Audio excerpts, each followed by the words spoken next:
Tonight we pull back the velvet curtain on a world most of us only dream of. The annual Metropolitan Legacy Gala, a glittering affair on Fifth Avenue, where old money and new power collide. For corporate raider Jack Davenport, it was supposed to be a victory lap, a public debut with his beautiful young mistress on his arm, a final unspoken insult to the wife he'd cast aside. He believed he had written her ending. What he never anticipated was that his ex-wife Isabella wouldn't just show up. She would arrive with a man whose power could swallow his whole, ready to author a brilliant new chapter of her own. This isn't just a story of revenge. It's the story of what happens when a man's greatest asset was the woman he failed to value. Stay with us as we watch a carefully constructed empire of ego begin to crumble in a single night. The air inside the Metropolitan Museum of Art's Great Hall was thick with the scent of money power and blossoming white orchids that climbed the colossal Roman columns like ghostly vines. It was the scent of victory to Jack Davenport.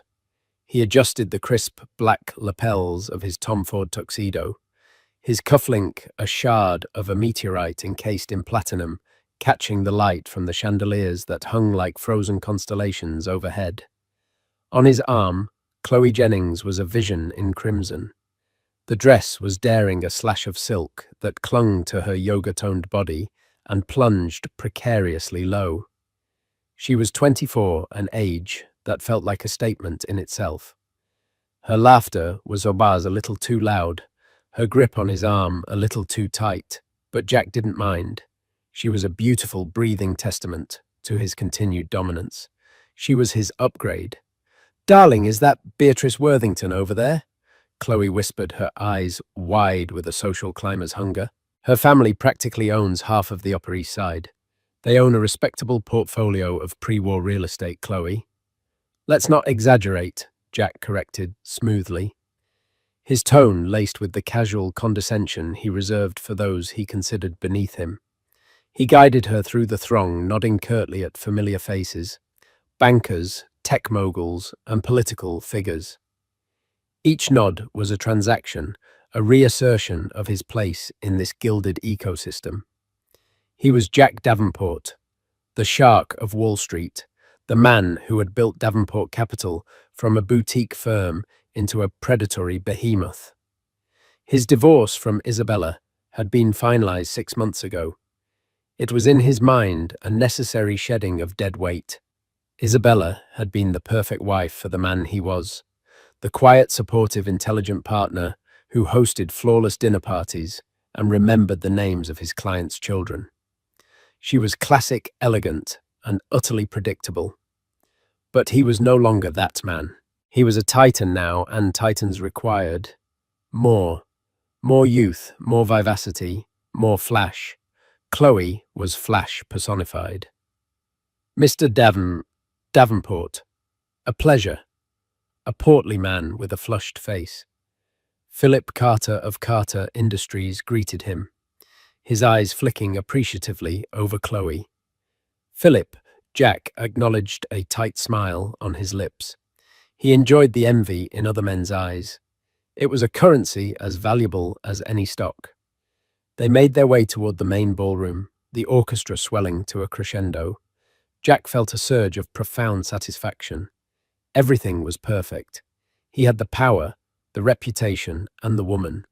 The past was a closed chapter, a footnote in his epic biography. Isabella was probably at home in her tastefully beige apartment, cataloguing her art books, or whatever it was she did with her time now. He almost felt a pang of pity for her. Almost. It was Chloe who saw her first. Her grip on his arm suddenly became a vice. "Jack," she hissed, her voice losing its practiced sweetness. "Don't look now, but is that—" Jack's gaze followed hers, sweeping across the sea of tuxedos and couture gowns. He scanned the crowd, his eyes passing over her once-twice before they snagged and held. And in that moment, the perfectly chilled champagne in his stomach turned to acid. It was Isabella, but it wasn't the Isabella he remembered. The woman standing near the grand staircase was not the muted, elegant shadow he had left behind. This woman was a supernova. She was wearing a gown of midnight blue velvet, a creation so exquisitely tailored it looked as if it had been woven from starlight and shadow. It was demure by Chloe's standards, with long sleeves and a high neckline, but it clung to her figure in a way that was more sensuous than any display of skin. Diamonds glittered at her ears and throat, not ostentatiously, but with the quiet, confident fire of old, important stones. Her dark hair, which she used to wear in a simple, elegant chignon, was styled in soft, cascading waves that framed a face that was luminous. She wasn't just beautiful, she radiated a serenity and confidence that was entirely new. It was a power that had nothing to do with him. And then he saw the man whose hand rested possessively, yet gently, on the small of her back. He didn't recognize him at first. The man was tall and lean, with a quiet intensity that seemed to draw the room's energy towards him rather than projecting out into it. He wore a simple, impeccably cut tuxedo, no flashy accessories, no boisterous greetings. He was speaking softly to Isabella, his head inclined towards hers, a small, genuine smile on his face as she laughed. It was a laugh Jack hadn't heard in years, light, unburdened, and real. "Who is that with her?" Jack demanded, his voice a low growl. Chloe, who devoured gossip columns like breakfast, knew instantly. "Oh my God," she breathed, a strange mix of awe and terror in her voice. "Jack, that's Adrien Dubois." The name landed in the opulent room like a detonation. Adrien Dubois, the reclusive tech billionaire, the man who had revolutionized data security with his company Aegis Dynamics. He was new money, but the kind of new money that made old money nervous. He was notoriously private, rarely photographed, and almost never attended events like this. He was a ghost, a legend, and he was standing there looking at Jack's ex-wife as if she were the only person in a room of 1,000. Jack felt a cold dread snake its way up his spine. This was not supposed to happen. Isabella was supposed to fade away. She was not supposed to reappear on the arm of a man who could buy and sell him 10 times over, looking like she had just been reborn from his ashes. The narrative he had so carefully crafted for the evening, his triumphant debut, was already beginning to unravel. To understand Jack's shock, you had to understand the cage he had built for Isabella. A cage so beautifully decorated she hadn't realized its bars were made of steel. Their marriage had begun as a partnership. She was an art history graduate with a brilliant eye. He was a hungry young analyst at a brokerage firm. He had the ambition, she had the grace. Isabella smoothed his rough edges, taught him which fork to use, curated his wardrobe, and transformed their modest apartment into a salon where his superiors felt at ease. She was his secret weapon, the architect of his social ascent. "You have impeccable taste, Izzy," he'd tell her after a successful dinner party. "They loved you. Philip Carter's wife is still raving about your knowledge of 17th century Dutch art." She would smile, pleased with her contribution. She believed they were a team. Davenport and Rossi. It had a nice ring to it. But somewhere along the line, as his star ascended, the and Rossi was silently erased. He became Jack Davenport, and she became Mrs. Davenport, an elegant accessory to his greatness. The end began not with a bang, but with 1,000 quiet dismissals. "Izzy, I'm bringing home the board of a company I'm acquiring. Can you handle it?" He'd ask, not waiting for an answer. He stopped seeing her work, the hours of planning the calls to caterers, the selection of wine, the careful seating chart designed to maximize his influence as a contribution. He saw it as a function of her role as natural and expected as the sun rising. One evening, about a year before the divorce, she had been excited. The Moreau Institute, a prestigious art foundation, had offered her a position on their acquisitions committee. It was a dream come true, a chance to use her expertise in a professional capacity. She waited until he was in a good mood after he'd closed a particularly vicious hostile takeover. She presented the offer letter to him over a glass of his favorite Macallan 20. He scanned the letter, his brow furrowed. "It's an unpaid position. It's a board position, Jack. They're rarely paid. It's for the prestige, the influence, for the love of it. He handed the letter back to her, his expression unreadable. And when would you find the time? You have the gala for the Children's Fund to plan next month, and I need you to host the Japanese delegation in 2 weeks. I can do both, she insisted. I'm organized, you know that. He sighed, the sound heavy with manufactured patience. Isabella, my dear, your job is here, with me, supporting me. That's a full-time commitment. Your hobbies are lovely, but my career is what pays for this penthouse, for your clothes, for the life we have. Let's not lose focus on what's important.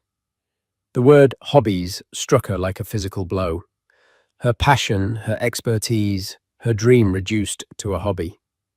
It was the moment she realized she wasn't his partner anymore. She was an employee in a gilded cage, and her compensation was the lifestyle he provided. The final straw was Chloe Jennings. She wasn't the first Isabella suspected, but she was the most blatant. Jack started coming home late, smelling of a different perfume, a youthful, cloying scent that was nothing like her classic Chanel No. A. He became careless, leaving receipts from lavish dinners for two on his dresser, text messages, lighting up his phone screen with heart emojis. She confronted him one rainy Tuesday morning. He was knotting his tie, his reflection cold and distant in the antique mirror they'd bought together in Italy. "Who is she, Jack?" Isabella asked, her voice shaking only slightly. She had practiced being calm. He didn't feign ignorance. He was beyond that. "Her name is Chloe. It's not serious." "Not serious." Isabella felt a hollow laugh bubble in her chest. "You're taking her to restaurants we used to go to. You bought her a Cartier bracelet, the same one you bought me for our 5th anniversary. He turned to face her, and there was no remorse in his eyes, only irritation. "Isabella, let's be realistic. We've grown apart. I have certain needs. You and I were comfortable. It's a good arrangement." "An arrangement." She echoed the words, tasting like poison.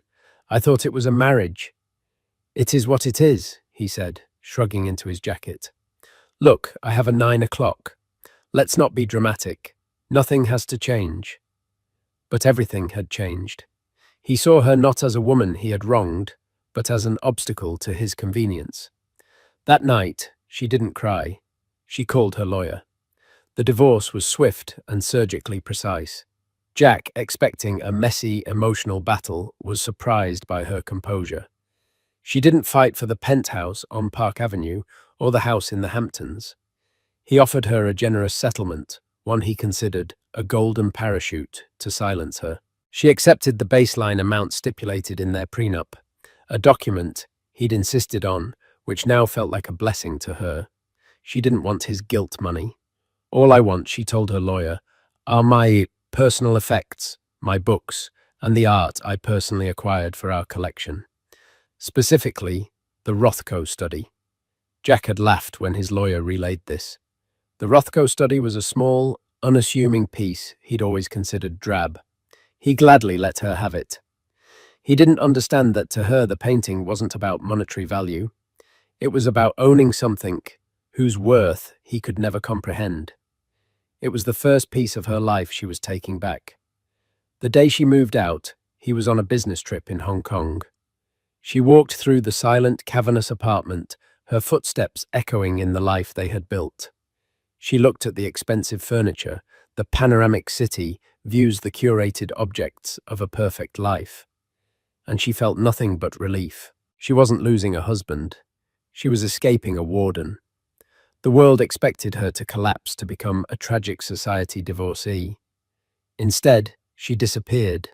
She took the settlement money, sold the Rothko study to a private collector for a small fortune. Its value had quadrupled, a fact Jack was blissfully unaware of, and she began to build. She didn't build a new social life. She built a new self. She reconnected with her contacts in the art world, not as Mrs. Davenport, but as Isabella Rossi. And the world of art, which values authenticity and vision, welcomed her back with open arms. It was at an art auction in Geneva that she met Adrien Dubois. He wasn't there for the glittering spectacle. He was there bidding anonymously through a proxy for a rare sculpture by Giacometti. She was there advising a client. They ended up in a bidding war. She won. Afterward, he found her in the gallery. He didn't introduce himself as a billionaire. He just said, "You have a better eye than my advisor. You saw the flaw in the provenance that I missed." They talked for hours about art, about passion, about the difference between price and value. He didn't care about her past or who she had been married to. He was fascinated by who she was, her mind, her insight, her quiet strength. Their relationship grew, not in the glare of paparazzi flashes, but in the quiet of museums, private galleries, and late-night conversations. He didn't try to possess her. He celebrated her. He didn't see her as an accessory. He saw her as his equal. So when Isabella stood on that staircase at the Met, it wasn't an act of revenge. It was a declaration of existence. She was no longer a ghost in Jack Davenport's story. She was the hero of her own. And Jack, watching from across the room, was just beginning to understand what a terrible mistake he had made in underestimating the woman he thought he knew. The moment Isabella and Adrien began their descent down the grand staircase was the moment the gravitational center of the gala shifted. A hush fell over the immediate area, a subtle dip in the cacophony of chatter as heads turned not with the brash curiosity reserved for celebrities, but with the respectful intrigue reserved for true power. Isabella moved with a newfound grace. It wasn't just the dress or the diamonds. It was an internal poise that radiated outward. Every step was deliberate, serene. She wasn't scanning the room for approval or recognition.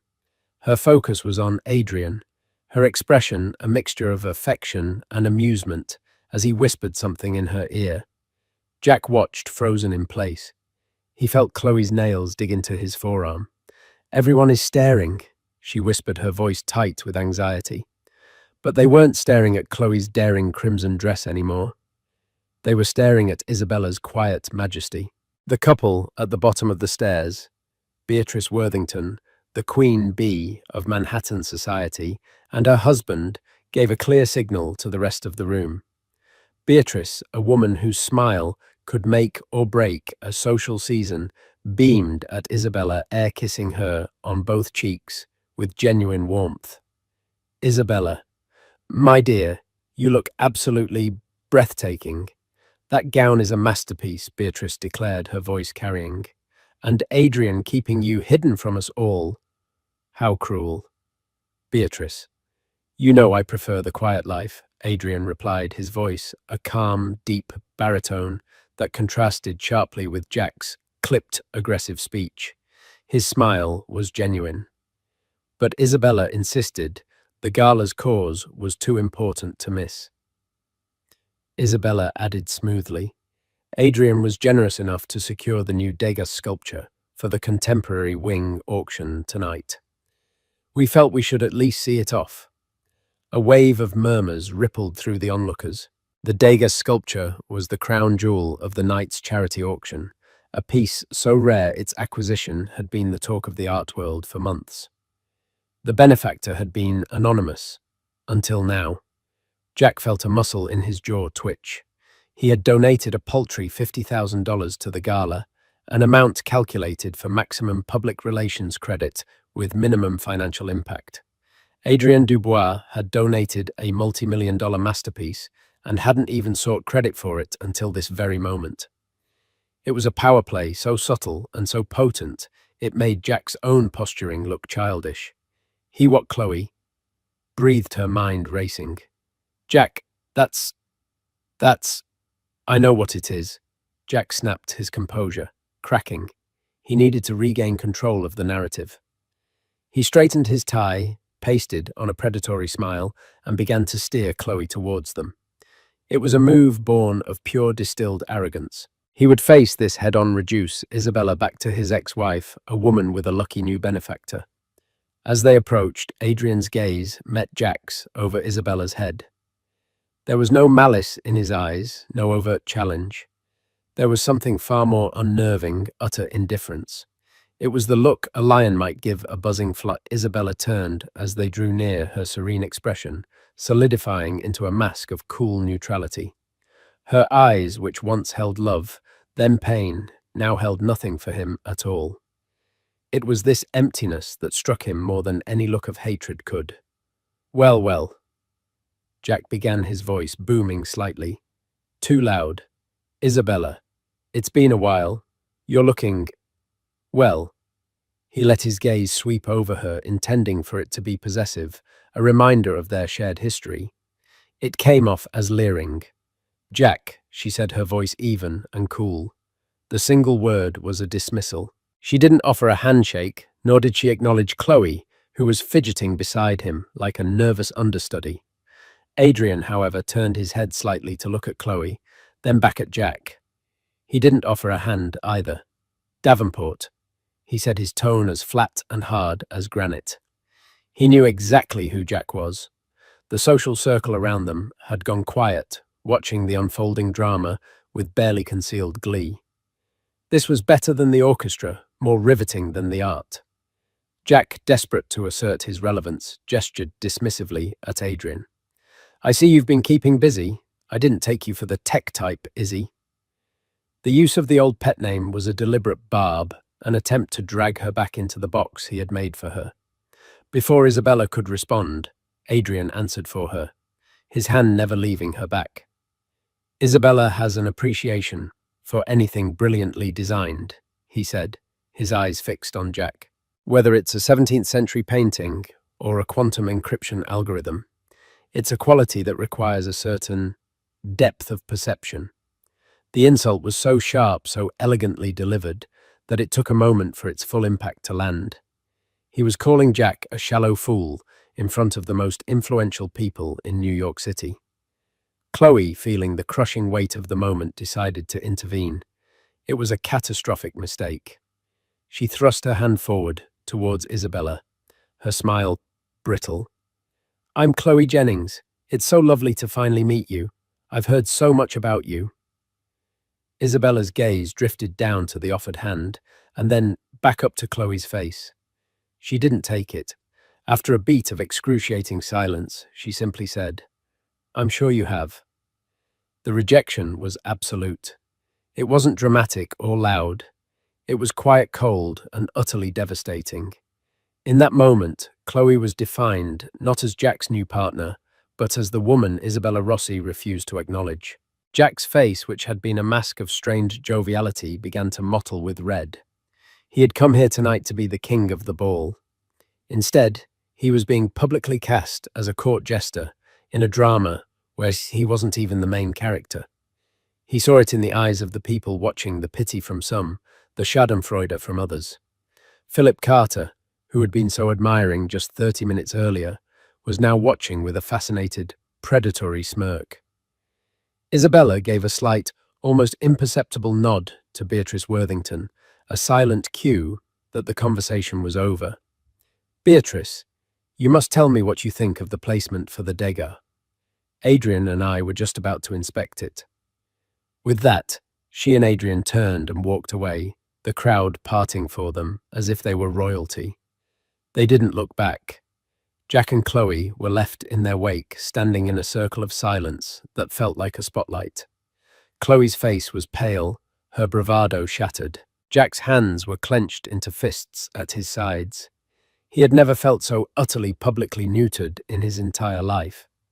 The night was still young, but his defeat was already total. Or so he thought. The real humiliation had yet to even begin. The encounter acted like a lit match on dry tinder.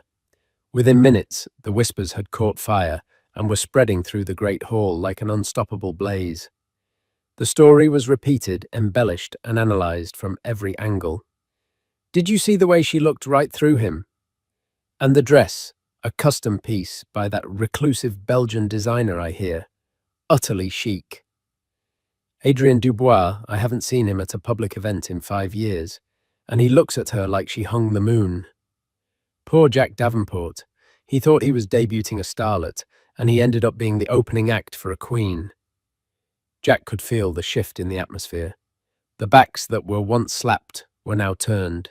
The greetings that were once warm were now cool and brief. He was no longer the shark. He was the chum. He tried to laugh it off, grabbing a flute of champagne from a passing waiter and downing it in 2 swallows. "Can you believe the nerve?" he muttered to Chloe, who was trying desperately to look unfazed. "Parading around with him. It's pathetic." A clear cry for attention. "She wouldn't even shake my hand," Chloe said, her voice trembling slightly. "In front of everyone. Forget about her," Jack said, his jaw tight. "She's nobody, a forgotten relic. This is our night."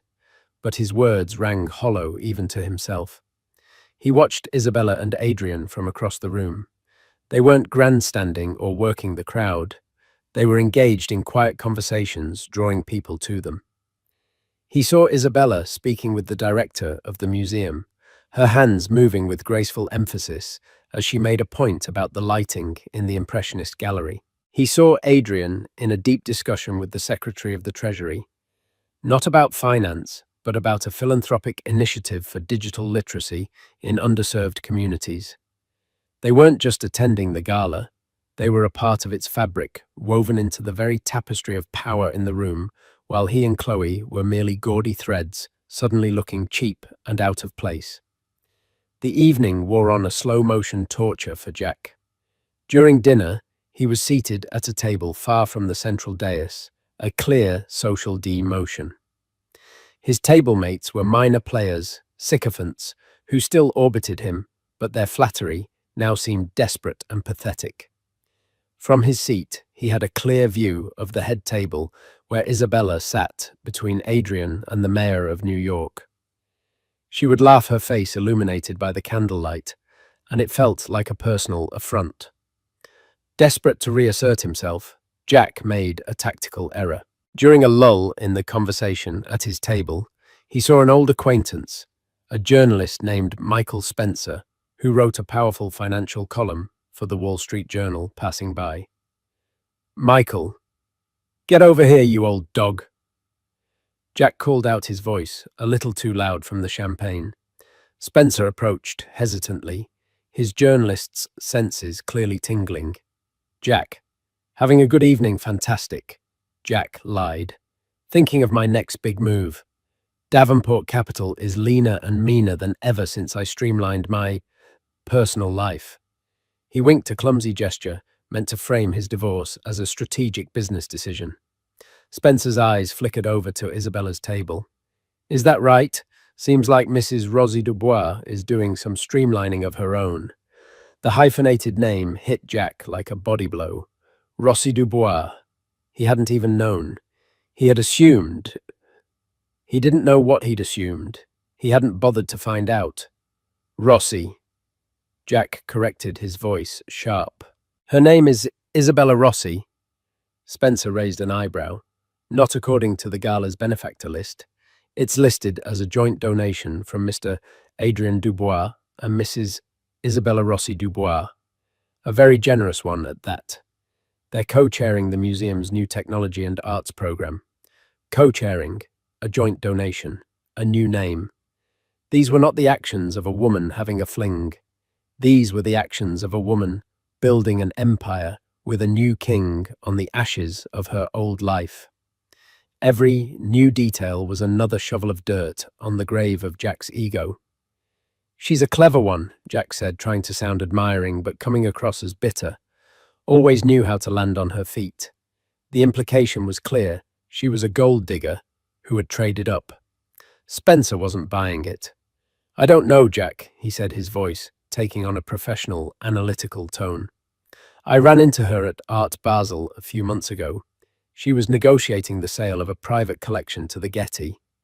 Drove a hard bargain. The art world takes her very seriously.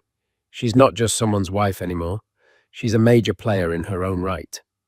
Spencer excused himself, leaving Jack stewing in a fresh wave of humiliation.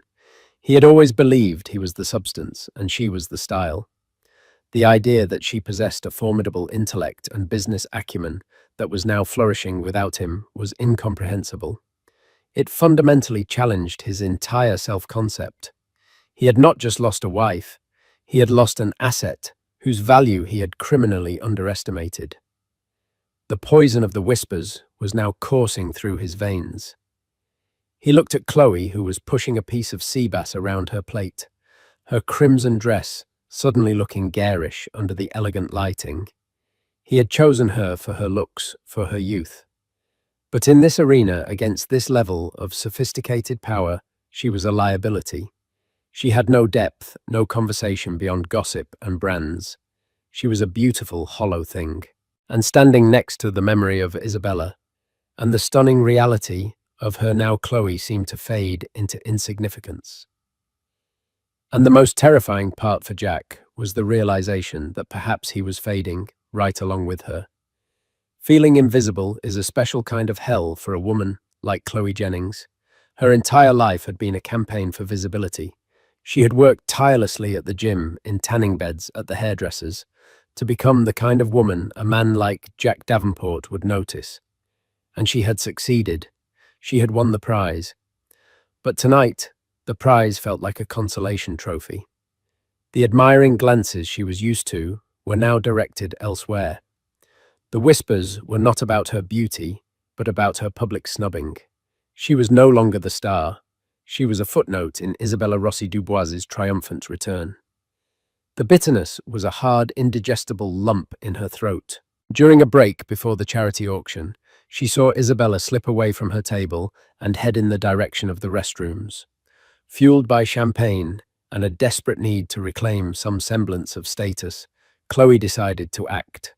She excused herself, leaving Jack to his brooding, and followed. The powder room was an oasis of marble and rose gold fixtures, momentarily empty, save for the two of them. Isabella was standing at the mirror, not reapplying makeup, but simply taking a quiet moment, her reflection showing a woman perfectly at ease in her own skin. Chloe entered the click of her heels, unnaturally loud on the marble floor. She took the sink next to Isabella's, pulling her lipstick from her clutch with a flourish. "It's a beautiful party, isn't it?" Chloe began, her voice dripping with artificial sweetness. Isabella met her eyes in the mirror. "It's a very important fundraiser, yes." Her tone was polite but coolly distant. She made no move to leave a silent challenge for Chloe to state her purpose. Jack was so looking forward to it. Chloe continued, applying a fresh coat of crimson to her lips. A chance to finally relax. You know, it's been a stressful year for him. The divorce was so hard on him. It was a pathetic, transparent gambit, an attempt to paint Isabella as the cruel woman who had wounded the great man. Isabella finally turned from the mirror to face Chloe directly. Her gaze was not angry or hurt. It was analytical, like a scientist observing a specimen. "I imagine liquidating a 20-year partnership for a newer, shinier model does come with a certain amount of paperwork," Isabella said, her voice soft but laced with ice. Chloe's practiced smile faltered. This wasn't the tearful, scorned ex-wife she had imagined.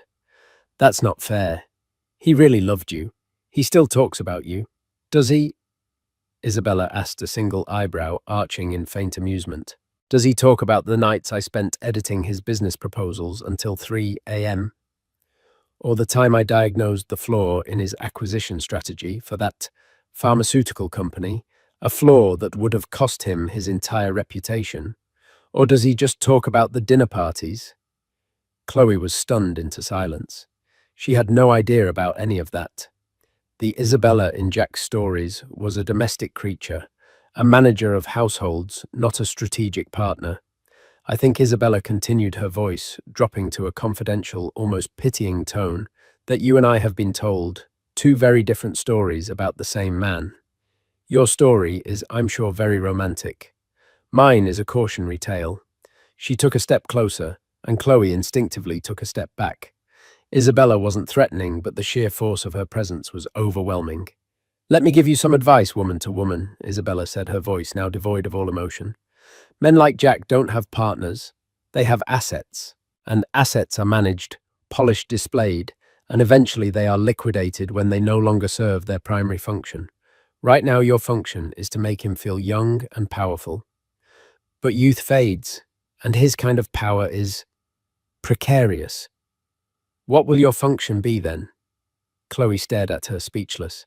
Every word was a perfectly aimed dart, puncturing her fantasy. You think you won something from me? Isabella concluded, turning back to the mirror and picking up her small, elegant clutch. But you can't win a prize the other person has already willingly discarded. I wasn't defeated. I was liberated. She gave Chloe one last look in the mirror, a look that was not unkind, but was filled with a profound, soul-crushing pity. He will do to you what he did to me. The only difference is, I had a life to go back to. Make sure you build one for yourself before your asset value depreciates. With that, Isabella swept out of the powder room, leaving Chloe standing alone in the marble silence. The crimson lipstick suddenly looked like a wound on her pale face. For the first time, she saw the fine print on the contract of her glamorous new life.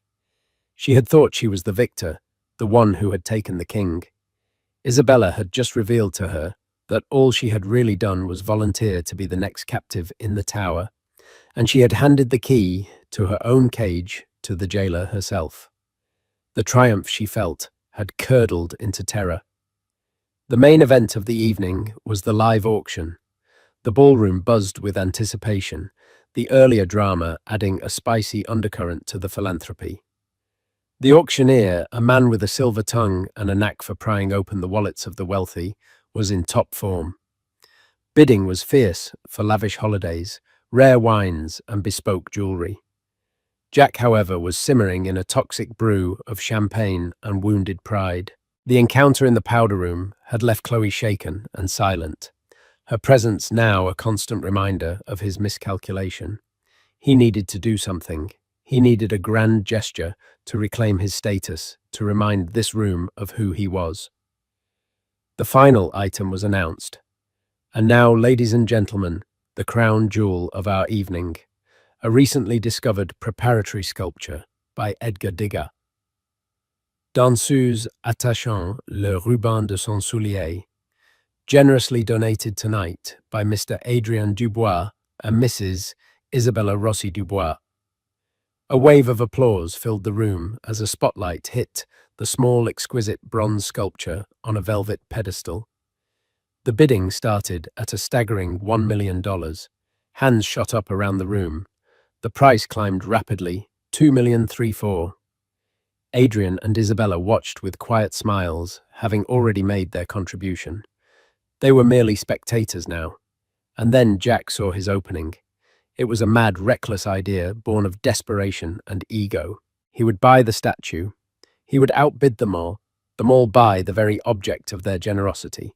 And in doing so, he would symbolically dominate them. He would prove that his pockets were just as deep, his power just as real. $5 million a bidder near the front offered. $6 million came a counter-offer. Jack stood up.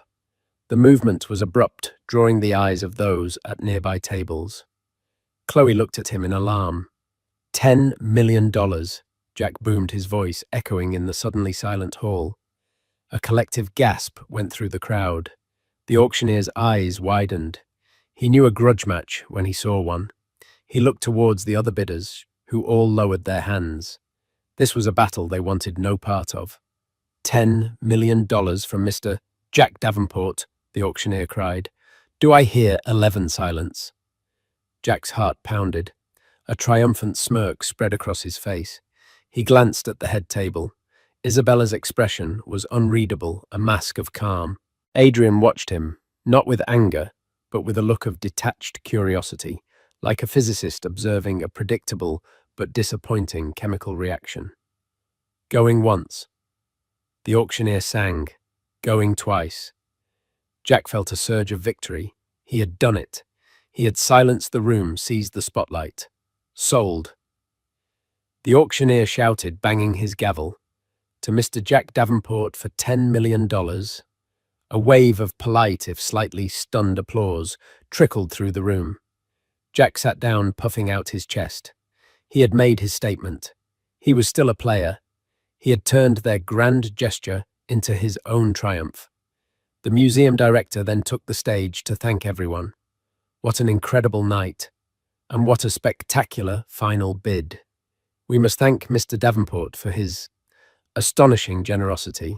And of course, our deepest gratitude to our new program co-chairs, Isabella Rossi Dubois and Adrian Dubois, not only for their donation of the dégâts, but for their vision for the future. He gestured to the head table. Adrian stood up, taking the microphone. Jack leaned back in his chair, ready to endure a boring speech. Thank you. Adrian began, his calm voice commanding instant attention. Isabella and I are thrilled to be part of this institution's next chapter. We believe that technology and art are not separate disciplines, but two sides of the same coin of human innovation. He paused, his eyes sweeping the room before they landed briefly on Jack. Innovation, Adrian continued, is about more than just creating new things. It's also about improving and sometimes dismantling old systems that are no longer efficient or ethical. It's a principle I apply not just in philanthropy, but in business. A strange tension filled the air. This was no longer a standard thank you speech. Speaking of which, Adrian said, his tone shifting slightly, becoming sharper.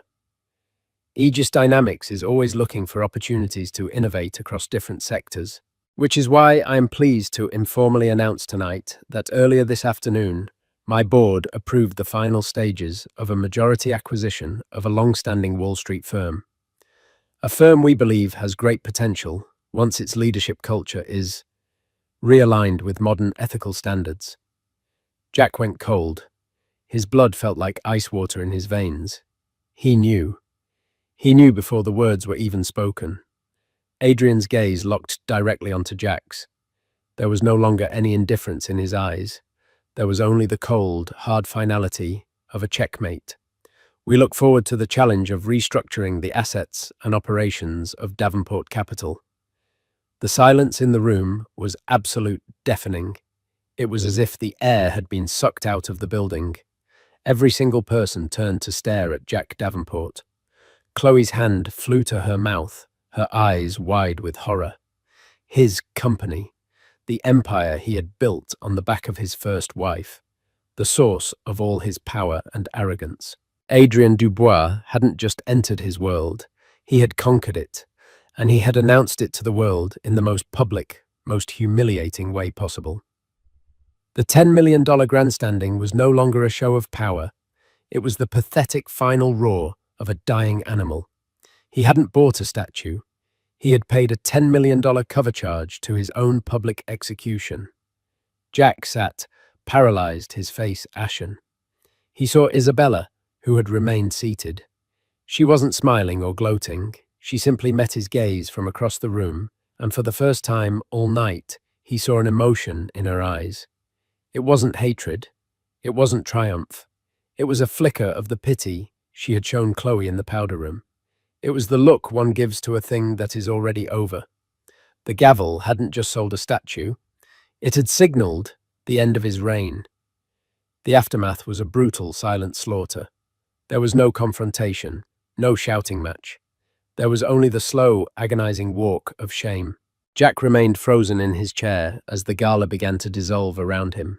People avoided his table as if it were radioactive. The few who met his eye looked away quickly, their expressions a mixture of pity and fear. They were distancing themselves from the wreckage. Wall Street is a jungle, and no one lingers near a freshly wounded beast. Chloe was the first to move. She stood up, her crimson dress a bloody slash in the muted light. She looked down at Jack, her face a mask of cold fury and terror. The fantasy was not just over, it had been incinerated. The man she had hitched her star to was a falling meteor. "You fool," she whispered, the words venomous and raw. "You absolute fool." She didn't wait for a reply. She turned and fled, not even bothering to collect her wrap, pushing through the dispersing crowd and disappearing into the night. Her liquidation had come sooner than even Isabella had predicted. Slowly, mechanically, Jack got to his feet. He felt 1,000 pairs of eyes on him, even if no one was looking directly. The walk to the exit was the longest of his life. Every step was a fresh humiliation. The grandeur of the great hall now seemed to mock him, its cavernous space amplifying his solitude.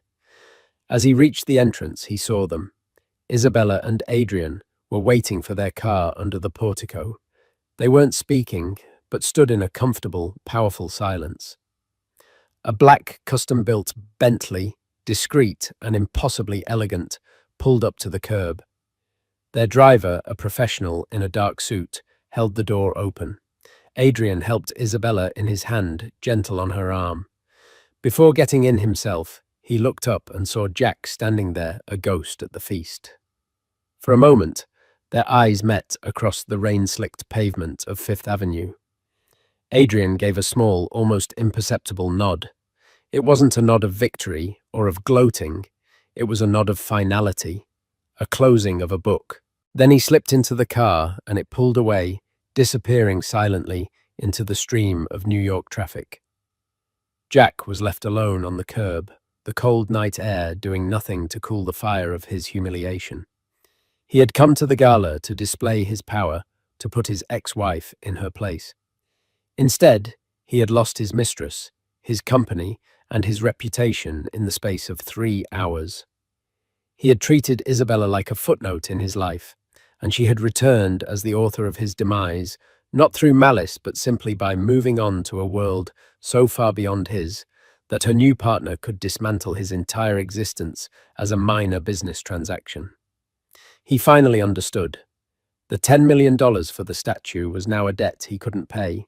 His credit lines would be frozen by morning. His board would have already turned on him.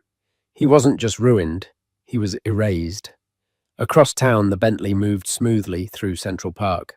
Isabella looked out the window at the lights of the city she now saw with new eyes. Adrian reached over and took her hand. "Are you all right?" he asked, his voice gentle.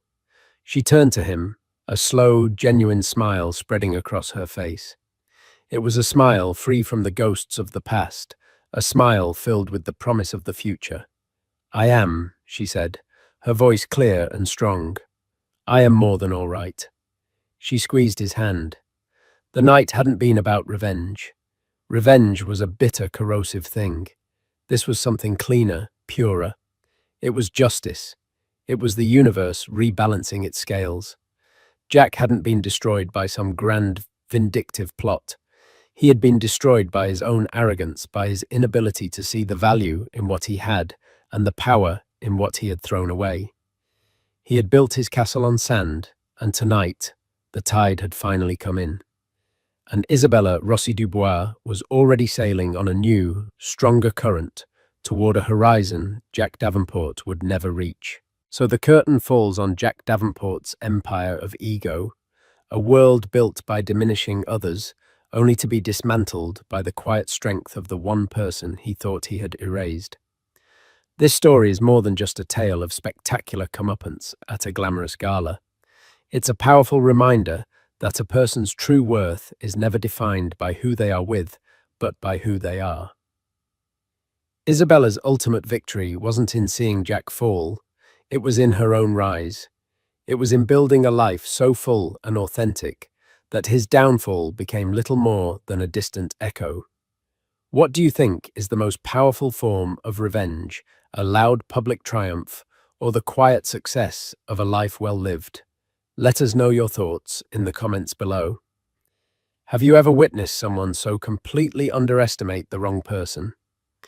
We'd love to hear your stories. What happens when a man's final cruel prophecy is shattered in the most spectacular way imaginable?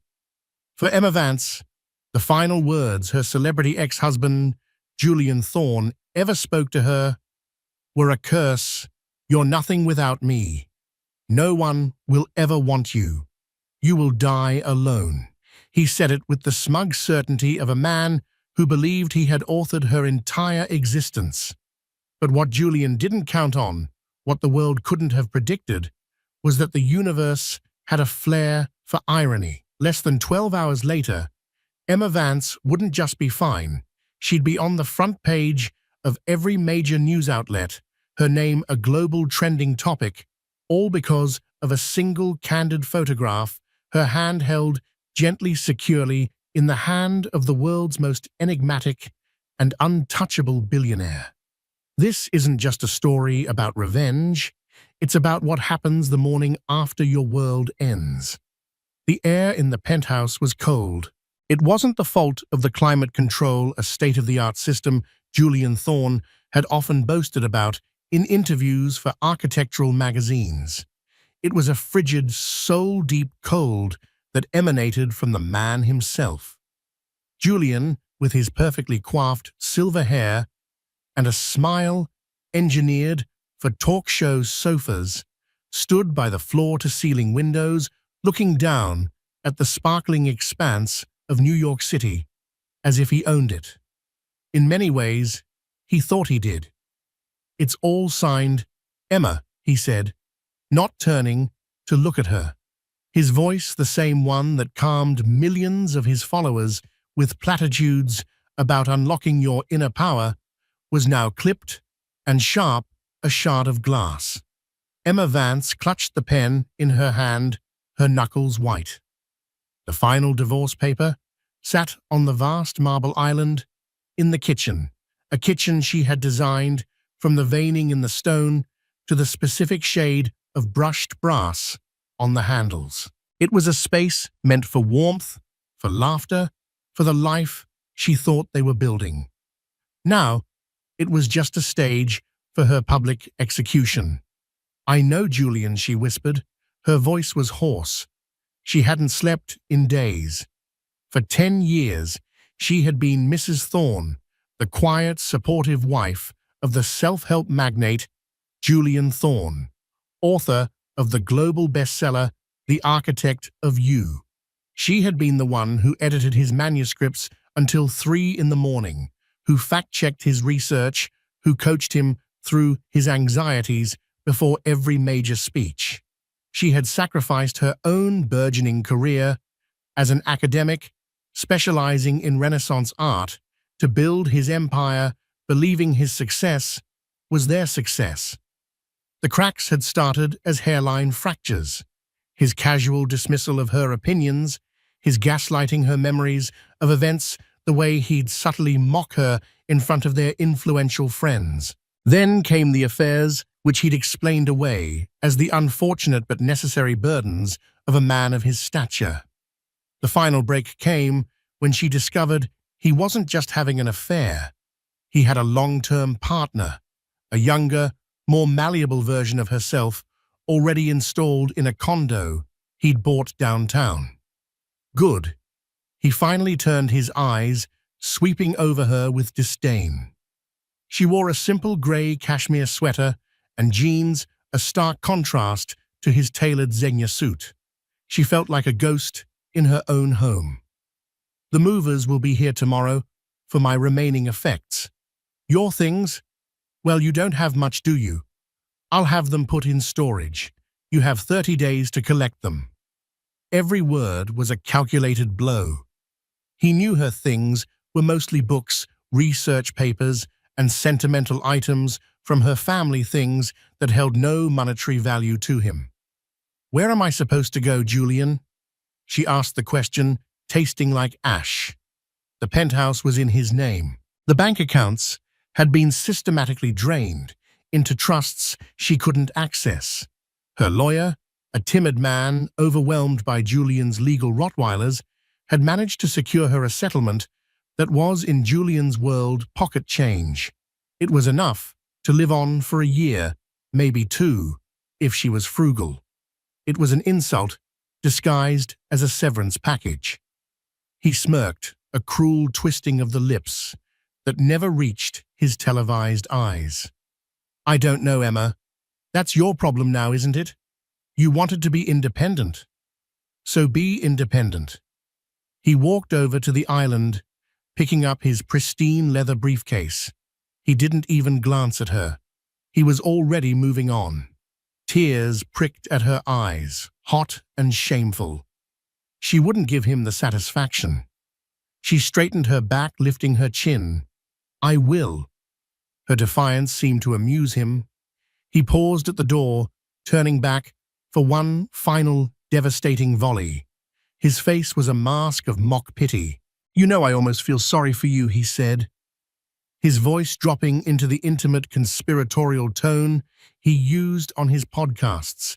"You poured everything into me. You have no career, no connections of your own. You're, what, 36? Past your prime, darling. The world is a brutal place for women like you." He stepped closer, his expensive cologne suffocating her. He leaned in his voice a venomous whisper in her ear. "Let me give you one last piece of free advice, my dear ex-wife. No one will ever want you. You're nothing without me. You carry the stench of failure. Men of quality, men of substance, they want a winner. They don't want someone's discarded leftovers. You will die alone." He pulled back, a look of profound satisfaction on his face. He had delivered his curse. It was the final brick in the wall he had built around her heart. And then he was gone. The heavy door clicked shut, the sound echoing in the cavernous empty space.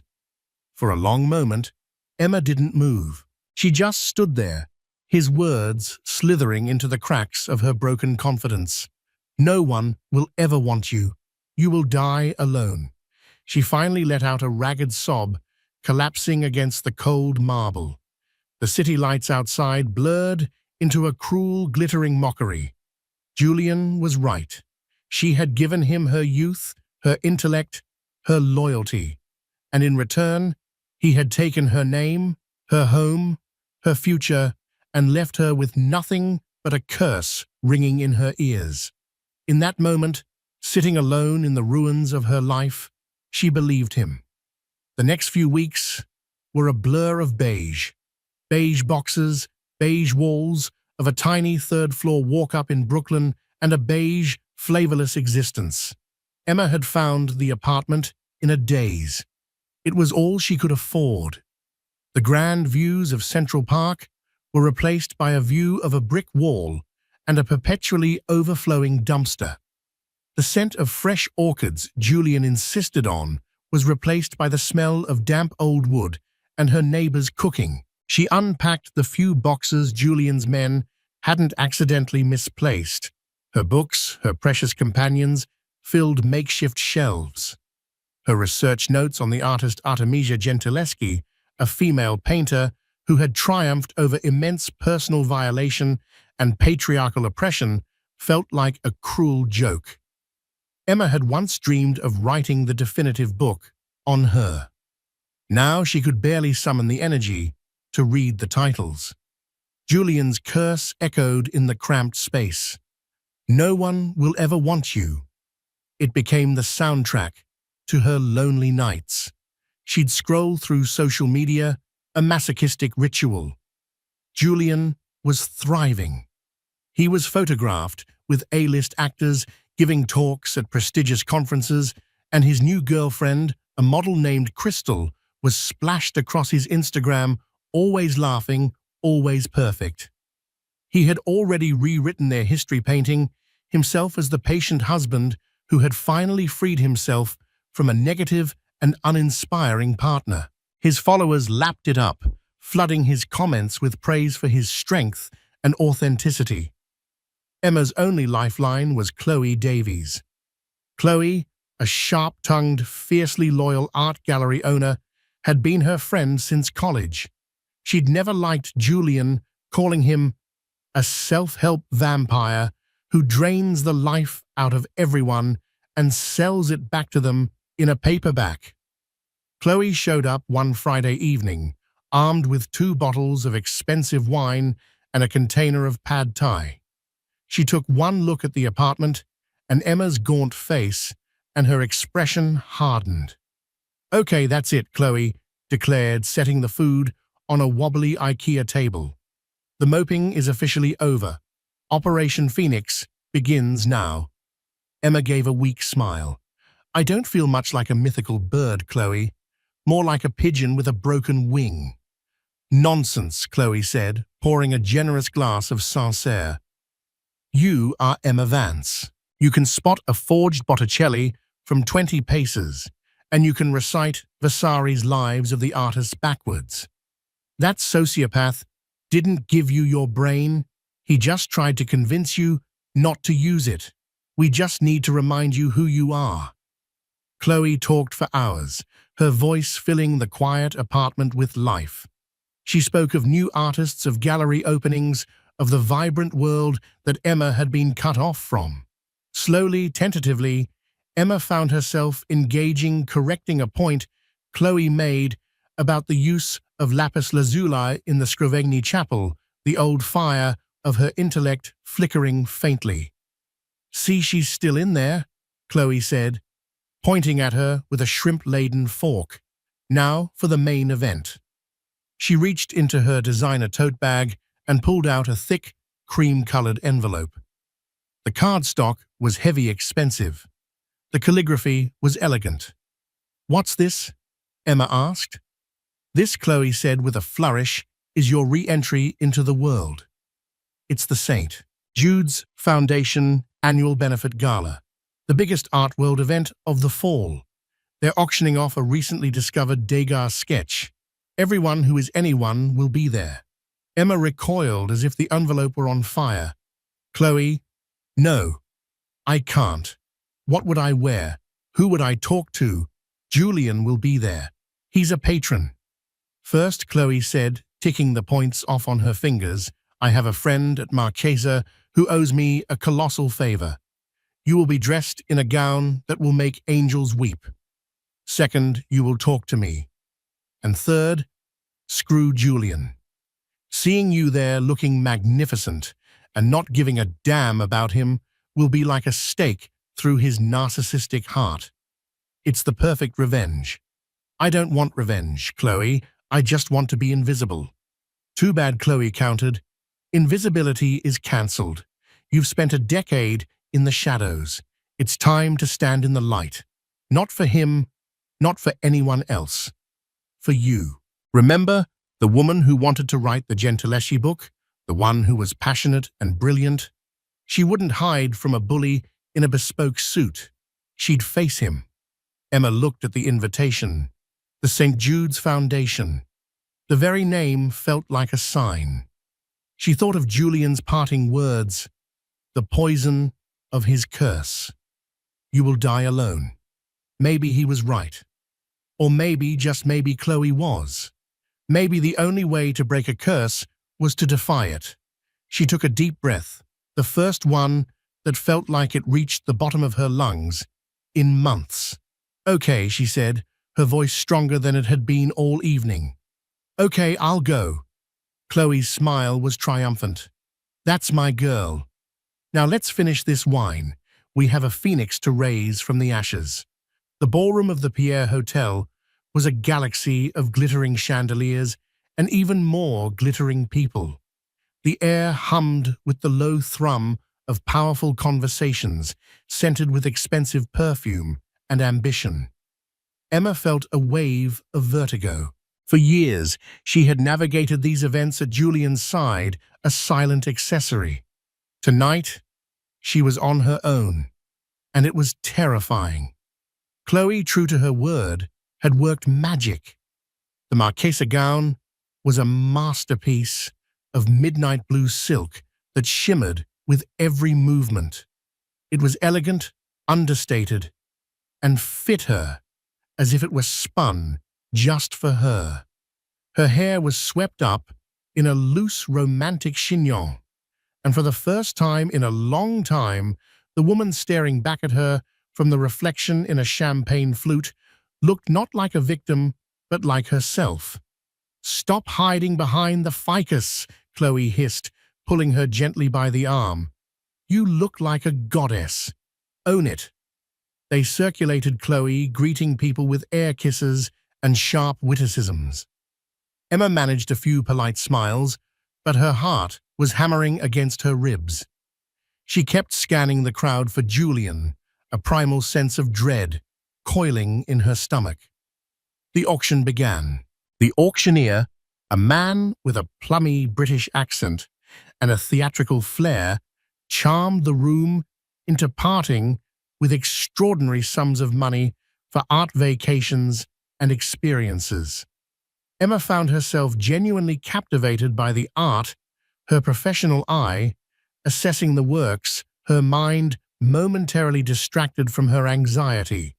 The main event was the Degas sketch, a delicate, intimate drawing of a ballerina tying her shoe. Bidding was fierce, paddles shooting up across the room. Emma watched mesmerized when she saw him. Julian. He was sitting at a prominent front table, his arm possessively around Crystal's chair, his paddle held high. He wanted the Degas. Of course he did. It was a trophy. Emma felt a chill and turned away, needing to escape. "I need some air," she murmured to Chloe, slipping away from their table towards a set of French doors that led to a small, secluded terrace. The cool night air was a balm. The terrace was blessedly empty, overlooking a quiet courtyard garden. She leaned against the balustrade, closing her eyes, trying to will away the image of Julian's smug face. This was a mistake. She wasn't ready. "It's a beautiful piece, isn't it, the Degas?" The voice was deep, calm, and startlingly close. Emma's eyes snapped open. A man was standing a few feet away, half hidden in the shadows, looking not at her, but out at the garden. He was tall, dressed in a perfectly tailored tuxedo, but he wore it with a kind of casual indifference, as if it were a second skin.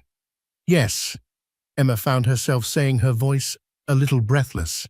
His use of line, "It's so economical, but it captures the entire weight and strain of the moment. It's not just a pretty picture." The man turned his head slightly, and she caught a glimpse of his profile in the dim light.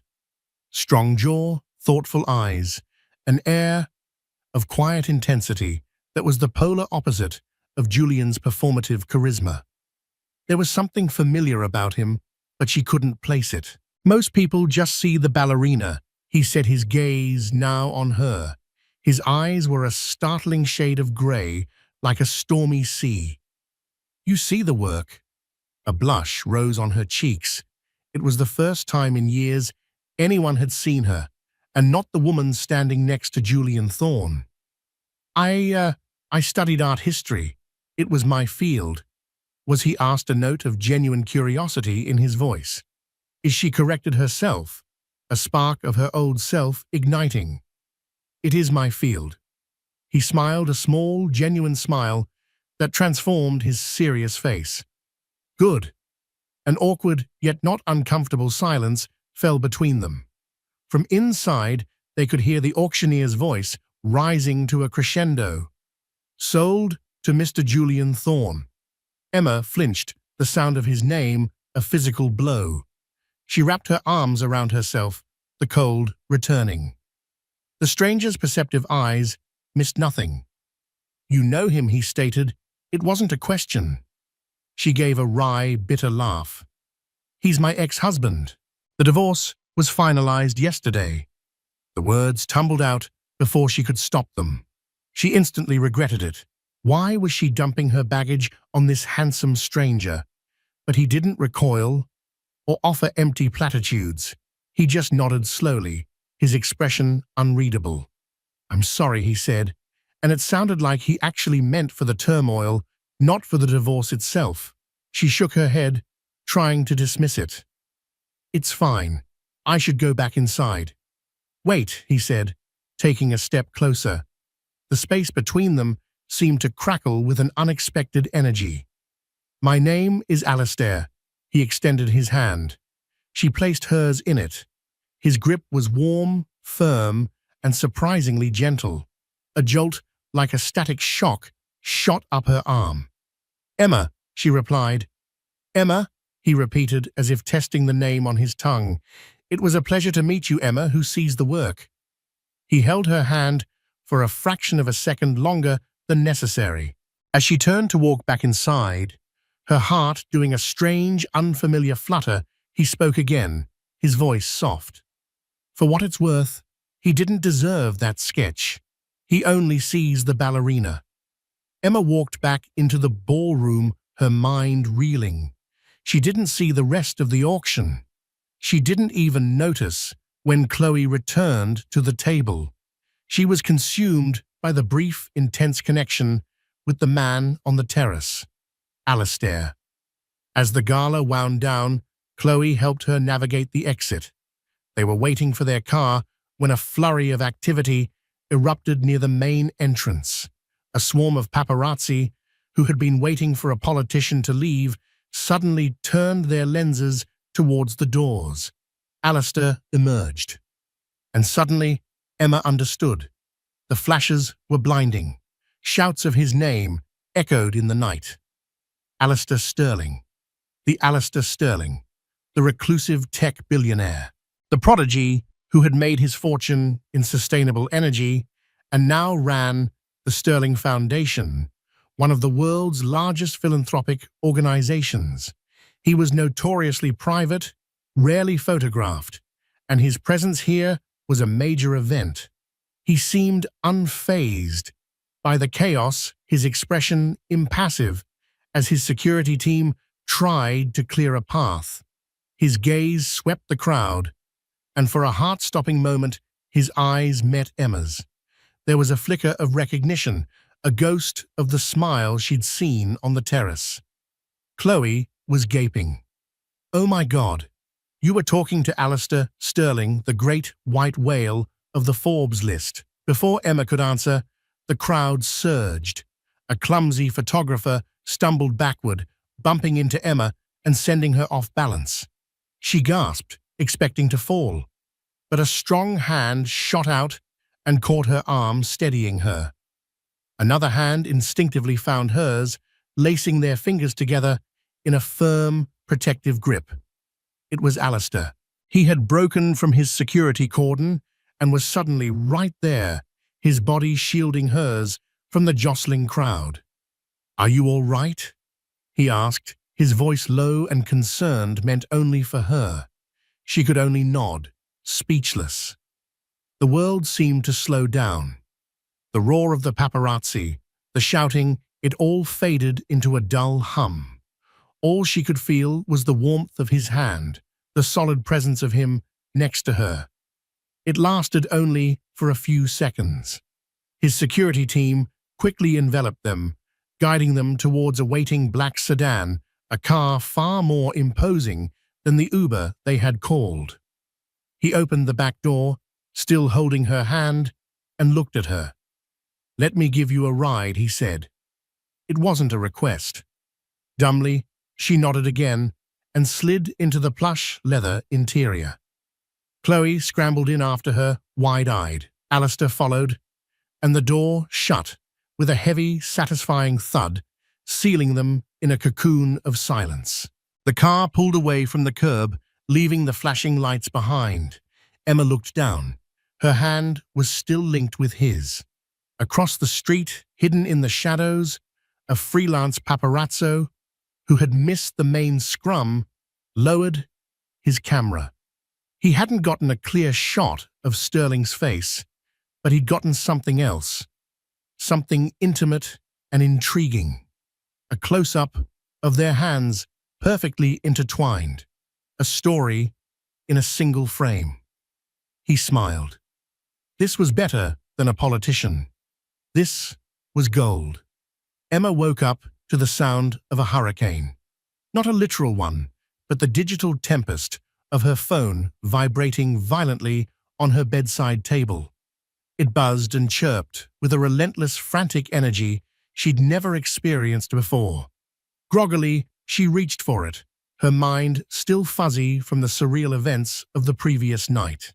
Alistair's driver had dropped her and Chloe off, a polite and formal goodbye hanging in the air. The feeling of his hand in hers lingered like a phantom limb. She squinted at the screen. 347 new text messages, 98 missed calls, a torrent of notifications from Instagram, Twitter, and news apps she didn't even remember installing. Her blood ran cold. This was the kind of attention Julian received, not her. Her thumb trembled as she swiped to open a text from Chloe. It was a string of incoherent capital letters and a link. Chloe Emma. Oh my God, holy Sikh, look at this now. With a deep sense of foreboding, she clicked the link. It took her to the homepage of TMZ. And there it was. The lead story. The photograph. It was an artful shot, tightly framed and undeniable. Two hands. Her hand, recognizable by the delicate silver ring her grandmother had left her, was entwined with a man's larger, stronger hand. The cuff of a tuxedo and a sliver of an impossibly expensive-looking watch were visible. The headline screamed, "Mystery Woman, Reclusive Billionaire, Alistair Sterling, in Shockingly Public Romance." She dropped the phone as if it had burned her. Her heart hammered against her ribs, a frantic bird trapped in a cage. She scrambled to open other news sites. Page 6. The Daily Mail, Vanity Fair. It was everywhere. The same photo. The same breathless speculation. Who is Alistair Sterling's secret girlfriend? The handhold seen round the world. Sources say the woman is a stunning brunette who spent the evening at the St. Jude's Gala with the tech mogul. She was the mystery woman, the stunning brunette. It felt like she was reading about a character in a novel, not herself. Then her stomach dropped as she saw the comments section. The digital mob was already at work. Sleuths were trying to identify her. And then someone did. A gossip columnist with a long memory posted a picture of her from 3 years ago standing behind Julian at a book launch. The narrative shifted with whiplash speed. Update: Sterling's mystery woman, identified as Emma Vance, ex-wife of self-help guru Julian Thorne. And that's when the second storm hit. Julian's storm. He hadn't waited. He hadn't stayed silent. He had gone on the offensive with brutal surgical precision. He posted a statement on his Instagram, a platform with 20 million followers. It was a masterclass in manipulation, cloaked in his signature brand of faux vulnerability. The post was a picture of him looking pensively out a window, a cup of tea in his hands. The caption began, "Friends, many of you have been asking me about the recent news. It is with a heavy heart that I must address this. As you know, I have recently gone through a painful and private separation. I have tried to handle this with dignity and grace, wishing only the best for Emma. To see these photos today is deeply concerning." Emma felt sick.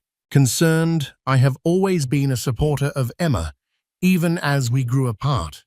But I fear she is in a vulnerable place right now. To see her latch onto a man of such immense wealth and power so quickly, literally the day after our divorce was finalized, is alarming.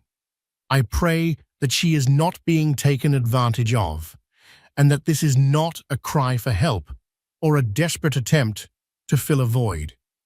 I am worried for her well-being. I will be making no further comment on this matter, as I wish to focus on healing. Please send her your positive energy. It was diabolical.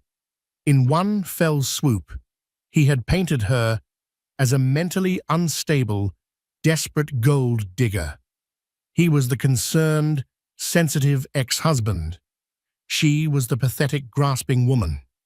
He had co-opted the language of therapy and wellness, a language she had helped him perfect, and turned it into a weapon against her. The comments were a tidal wave of vitriol aimed squarely at her. Wow, she didn't waste any time, did she? Gold digger alert. Poor Julian. He's so classy. She's clearly a mess. I knew there was a reason he left her. She sounds like a parasite. Hope Alistair Sterling sees her for what she is. She's just using him for his money. The curse. You're nothing without me. No one will ever want you. He was making it come true, not by magic, but by the brute force of public opinion. He was branding her, defining her for the entire world, before she could even speak a word in her own defense. Her tiny apartment felt like it was closing in on her. The brick wall outside was a prison. She curled into a ball on her bed, the phone lying face down on the floor, still buzzing, still spewing poison. The shame was suffocating. He had won. He had utterly, completely destroyed her. She had defied his curse for one night, and in return, he had unleashed hell. The tears she had held back for so long finally came not as a gentle rain, but as a racking, hopeless storm.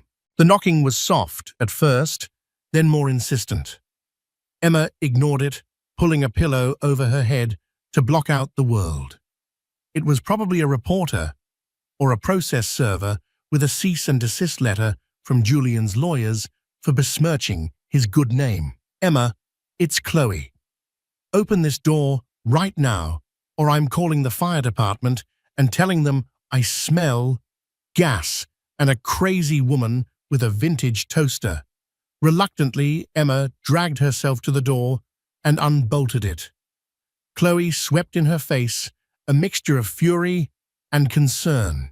She was holding a large bag from a fancy bakery and the morning papers, which she promptly threw in the trash. Don't read that garbage, she ordered. I've already seen it. That man is not a human being. He's a sentient, weaponized press release. Chloe took in Emma's tear-streaked face and crumpled form, and her expression softened. Oh, honey. She enveloped Emma in a hug. Don't you let him do this to you. Don't you let him win. He already has Chloe, Emma croaked. Look at what they're saying. The whole world thinks I'm some desperate, grasping social climber. He knew exactly what he was doing. Of course he did. Chloe said, her voice steely. This is his playbook. Control the narrative, isolate the target, publicly humiliate. He did it to that journalist who wrote a critical profile of him 2 years ago. Remember? He's a predator. Just then, Emma's intercom buzzed, making them both jump. Emma stared at it in terror. Don't answer it, she whispered. It could be the pizza I ordered for moral support, Chloe said, trying to lighten the mood. She pressed the button. Who is it? A calm, male voice, devoid of static, came through the speaker. It's Alistair Sterling. For Emma Vance. Emma and Chloe froze, staring at each other in disbelief. Alistair Sterling. Here, at her third-floor walk-up in Brooklyn. Let him in, Chloe hissed, suddenly galvanized. For God's sake, Emma, buzz him in. In a daze, Emma pressed the button. A few moments later, there was a quiet knock on her apartment door. She opened it to find him standing there. He was dressed not in a tuxedo, but in dark jeans, a simple gray t-shirt, and a lightweight jacket. He looked younger, less intimidating, but the same quiet intensity radiated from him. He was holding a small, unassuming cardboard box. Miss Vance. Emma, he said, his grey eyes searching her face. He saw the tear tracks, the fear. His expression wasn't one of pity, but of a kind of grim understanding. I know this is an intrusion. May I come in? She could only nod, stepping aside. He walked into her tiny living room, his presence making the space feel both smaller and safer at the same time. He glanced around at the bookshelves, his eyes lingering on the titles. I came to apologize, he said, turning back to her. My presence last night and my carelessness brought this circus upon you. I am truly sorry for that. It's not your fault, Emma said, finding her voice. It's his. It's my world that has invaded yours. Alistair countered, and I have some experience with this, which is why I'm here. He placed the box he was carrying on her coffee table. This is for you. She opened it cautiously. Inside was a sleek silver device. It's a secure, encrypted satellite phone, he explained. Untraceable, unhackable. My personal number is the only one programmed into it. Your current phone is a liability. The press can track it. It can be hacked. This is safe. Emma stared at him, bewildered by the practicality and foresight of the gesture. I also saw his statement. Alistair continued, his voice hardening almost imperceptibly. It was a cowardly and calculated attack. He is attempting to define you before you have a chance to define yourself. I will not allow that to happen. Chloe, who had been watching from the kitchen doorway like it was a tennis match, finally spoke up. Damn right. But how do we fight back? He has 20 million followers who think he's the second coming. Alistair met Chloe's gaze, giving her a nod of respect. You don't fight him on his battlefield. You don't sling mud. You render his attacks irrelevant by telling the truth, but on your own terms. He looked back at Emma, his focus entirely on her. He's accused you of being a gold digger. So we show them you have no interest in my money. He's painted you as unstable. So we show them your strength and intelligence. A spark of anger, hot and clean, finally burned through Emma's despair. He built his entire empire on my work. The words hung in the air. Alistair's expression sharpened. What do you mean, his book? Emma said, the story pouring out of her now. The Architect of You. It was supposed to be my book. My dissertation was on the philosophical concept of the self in Renaissance art, how artists and thinkers of the time constructed their public and private personas. It was about authenticity, legacy, building a life of substance. I had a manuscript, years of research. Julian, he took it. He read it, simplified it, stripped out all the academic nuance, and repackaged it with pop psychology buzzwords. He stole my soul and sold it as a self-help guide. Chloe looked horrified. Emma, you never told me it was that direct. I was ashamed, Emma admitted. And he convinced me that no one would ever believe me, that it was our project. Alistair was silent for a long moment, his jaw tight. He looked from the pain in Emma's face to the bookshelves crammed with her life's passion. Do you have proof? He asked quietly. Drafts, notes, emails. Emma's heart leaped. Yes, they're in storage, old laptops, boxes of notes. I have everything. Alistair's expression was now one of cold, clear purpose. He was no longer just a handsome stranger or a reclusive billionaire. He was an ally, a powerful one.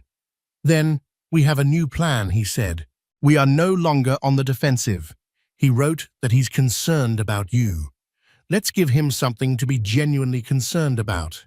He looked directly at Emma, and for the first time, she saw not just kindness, but a deep, formidable strength that he was offering to share.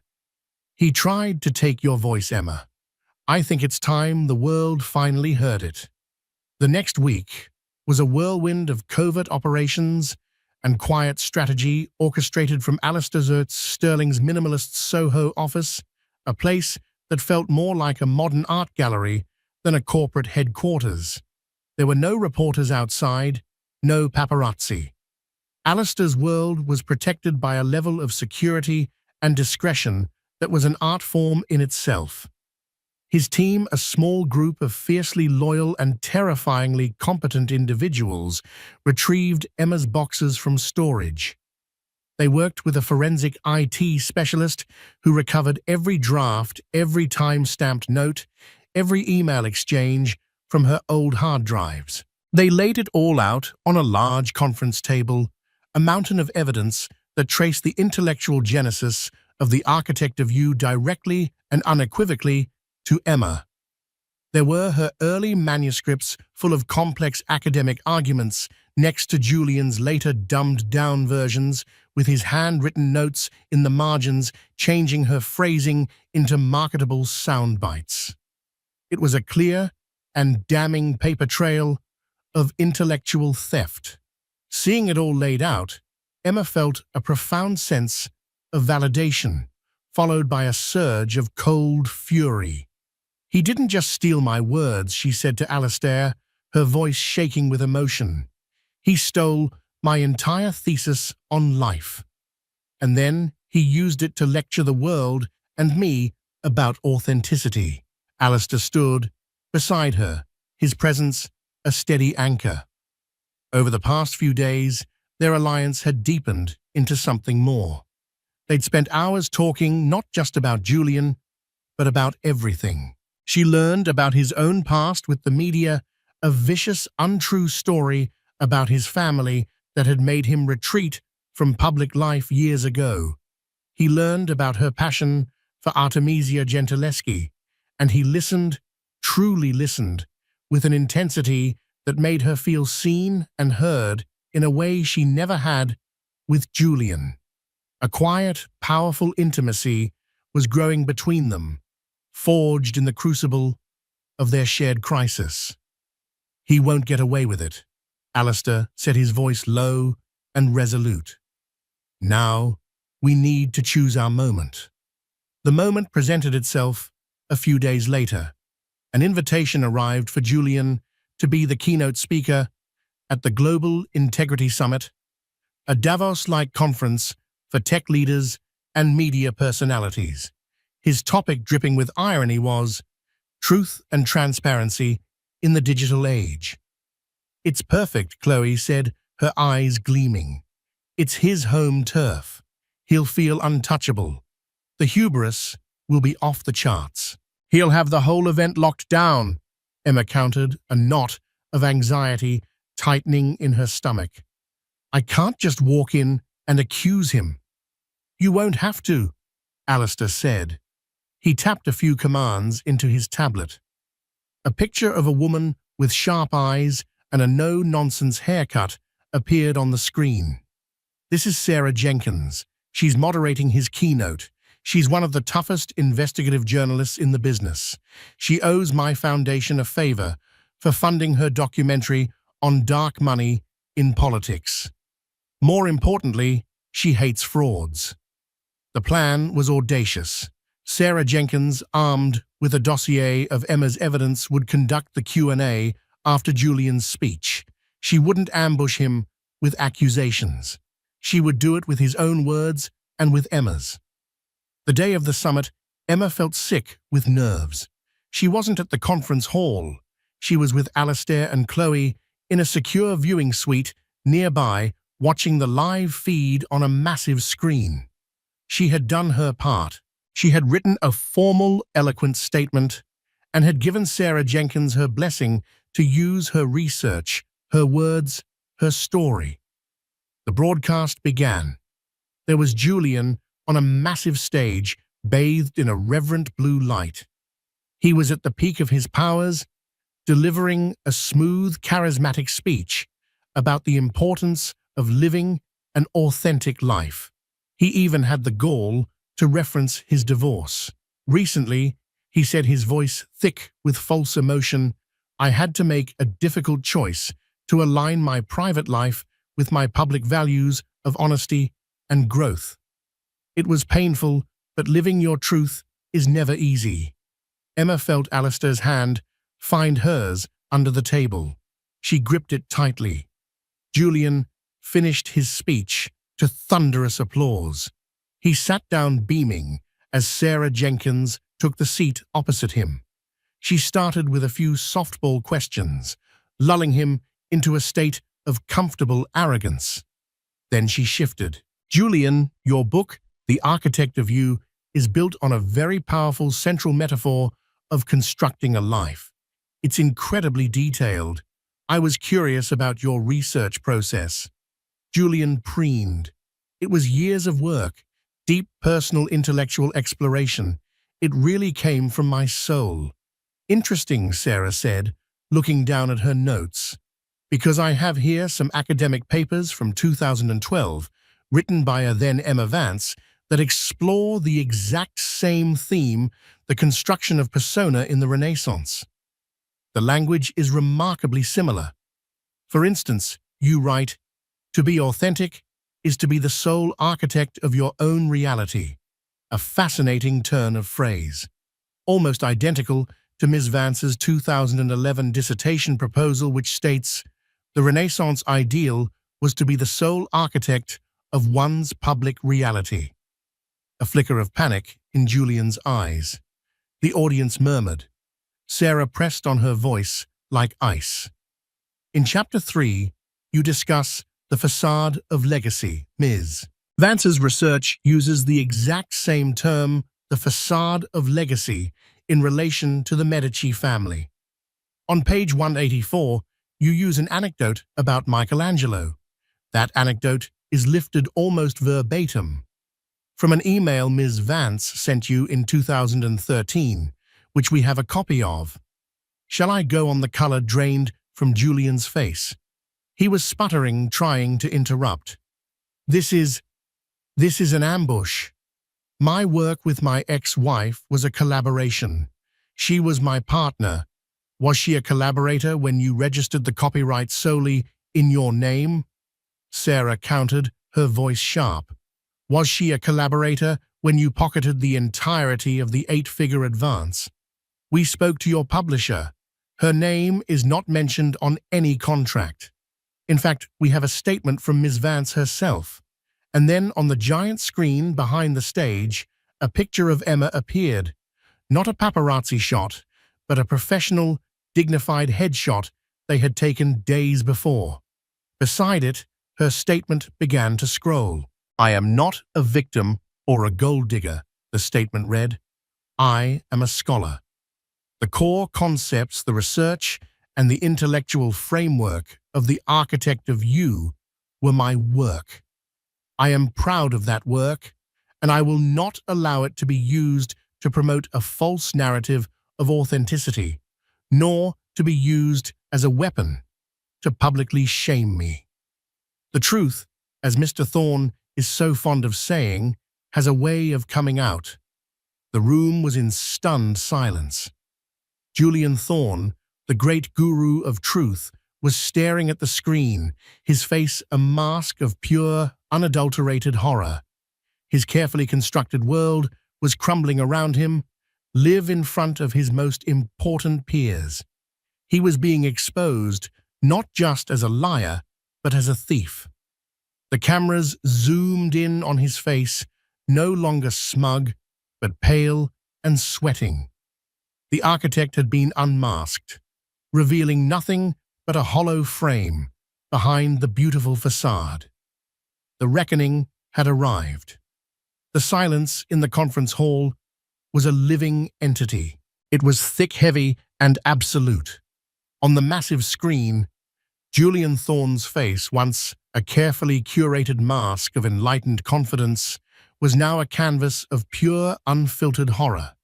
The camera operator, sensing a historic moment, held the close-up, refusing to cut away. The world watched as the architect of you was publicly deconstructed beam by rotten beam. He didn't just look guilty, he looked erased. In the quiet viewing suite, the only sound was the sharp intake of Chloe's breath.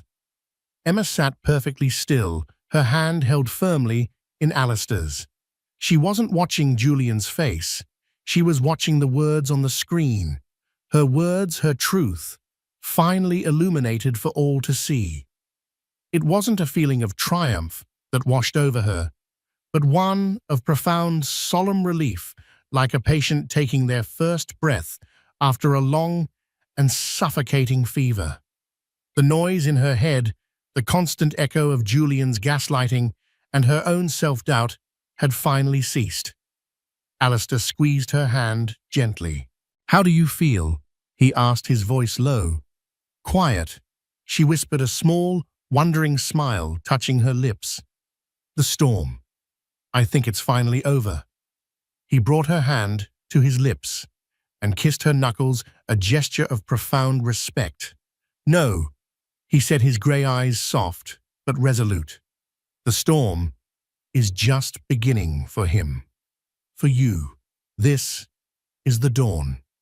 The fallout was a digital tsunami, Before Julian could even be escorted off the stage by stunned event staff, the clip was being sliced, diced, and shared across every platform. Thorn fraud, The Great Pretender, and his stand with Emma Vance exploded globally. The initial trickle of outrage became a flood. Celebrities who had once touted his book as their Bible posted hurried statements of condemnation. Brands that had sponsored his podcast issued press releases severing all ties. His publisher, facing a public relations nightmare, released a statement within 3 hours.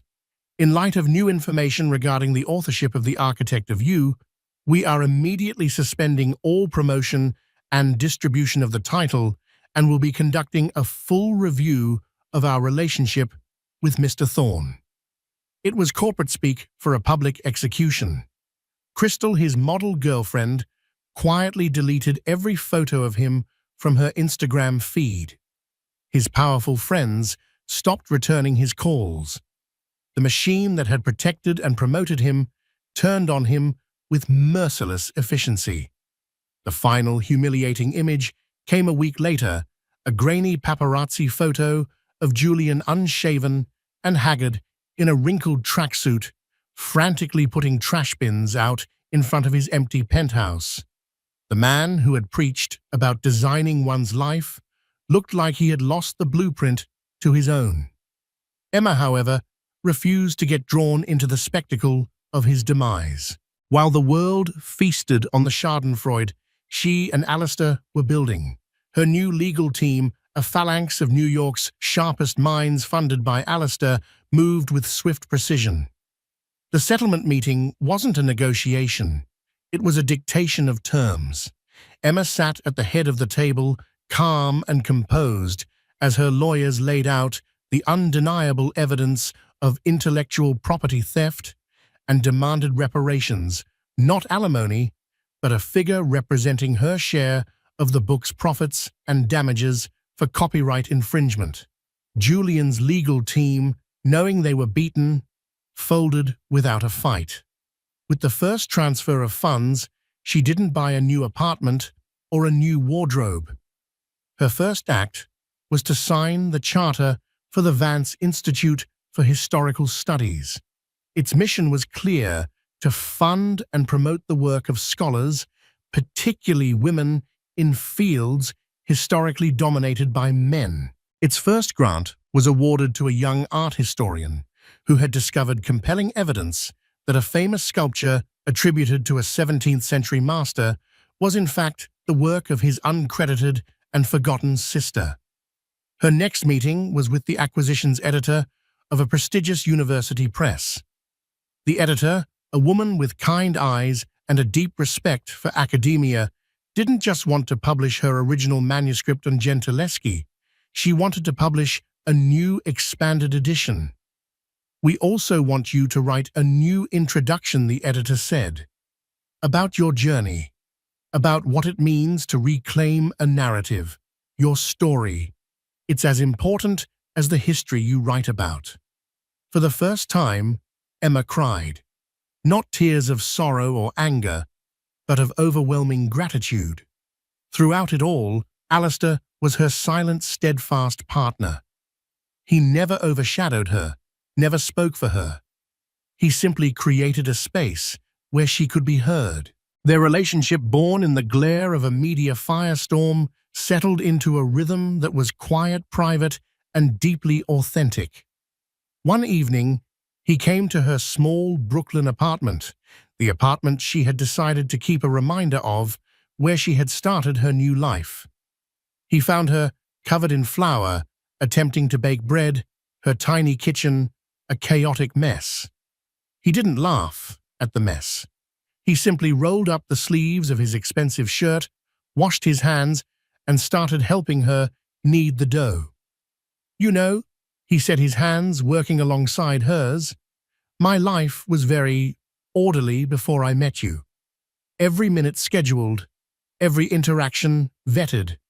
I'm sorry for disrupting it," she said with a small smile. "Don't be," he replied, stopping to look at her, his eyes serious. "It was orderly, but it was grey. You brought the colour back, Emma. You make the noise of the world bearable." A few months later, they stood on the terrace of his penthouse. It was a crisp autumn evening, and the city lights spread out below them like a carpet of fallen stars. The space, unlike Julian's cold, minimalist trophy home, was warm and lived in, filled with books stacked on every surface and art that was challenging and personal.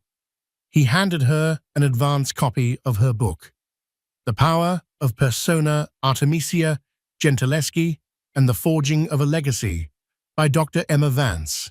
Her name, her title, her work. She ran her fingers over the embossed letters. "I used to stand in a place just like this and feel like the smallest person in the world," she confessed, her voice soft. "He told me that I was nothing without him, that I would die alone." Alistair wrapped his arms around her from behind, pulling her close. "He was a fool," he murmured into her hair. "A man that insecure could never understand a woman like you. He didn't understand the irony of his own curse." Emma leaned back against his chest, finally understanding. "He thought it was an ending," she said, a sense of wonder in her voice. "But it was a catalyst. If he hadn't said those things, if he hadn't pushed me out so cruelly, I would never have gone to that gala. I would never have met you. I would never have found the courage to fight for my work." Julian's curse wasn't a prophecy. It was an accidental gift. His attempt to consign her to oblivion was the very thing that had forced her into the light. He had meant to be the architect of her destruction, but instead, he had merely laid the foundation for her magnificent reconstruction. She turned in Alistair's arms, looking up at him. The love she saw in his eyes was not the possessive, conditional affection she had once known, but a deep, quiet partnership built on mutual respect and a shared truth. The city lights below no longer seemed to mock her, but to celebrate with her. It was a new dawn, bright and clear, and infinite with promise. And it was all hers. Emma Vance's story is a powerful reminder that our worth is never determined by someone else's opinion, especially the opinion of those who try to diminish us. It's a testament to the fact that the end of one chapter, no matter how painful, is often the necessary prelude to a far better one. Her journey from a cursed ex-wife to a celebrated scholar, hand in hand, with a man who saw her for who she truly was, shows us that the most profound comebacks are rooted in reclaiming our own truth and our own voice. Julian's curse was meant to be her prison, but it became the key that unlocked her true potential.